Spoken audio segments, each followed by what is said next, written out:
તો ગાંધીનગરમાં ઇબોલા વાયરસને લઈને આરોગ્ય તંત્ર હવે એલર્ટ મોડ પર આવ્યું છે। તો આફ્રિકાના કોંગો અને યુગાન્ડામાં ઇબોલા વાયરસના કેસો સામે આવતા કોંગોથી વડોદરા આવેલા અમુરી લોકુલા નામના વ્યક્તિને તાત્કાલિક મેડિકલ દેખરેખ હેઠળ રાખવામાં આવ્યો છે। માહિતી મુજબ તેઓ છેલ્લા 5 થી 7 દિવસ પહેલા બોમ્બે મારફતે વડોદરા પહોંચ્યા હતા અને તેમની સાથે અન્ય 2 વ્યક્તિઓ પણ આવ્યા હતા। તો આરોગ્ય વિભાગની ટીમે તાત્કાલિક કાર્યવાહી કરી બ્લડ સેમ્પલ લઈ તપાસ માટે મોકલ્યા છે। હોસ્પિટલના અલગ અલગ વોર્ડમાં દાખલ કરવામાં આવ્યા છે તેઓને। હાલ સુધી કોઈ પુષ્ટિ થયેલ કેસ નોંધાયો નથી, પરંતુ સાવચેતીના ભાગરૂપે 11 દિવસ સુધી ક્વોરન્ટાઇન રાખવામાં આવશે।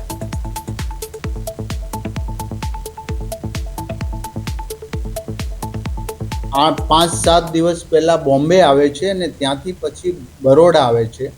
બરોડા એમને તાવ આવતો હોય એવું જણાતા એને બેંકર હોસ્પિટલમાં દાખલ કરવામાં આવ્યો અને ત્યાંથી આપણી જે ટીમ છે હેલ્થ વિભાગની એને જાણ થતાં એમને તુરંત જ અમદાવાદ સિવિલ હોસ્પિટલમાં આપણે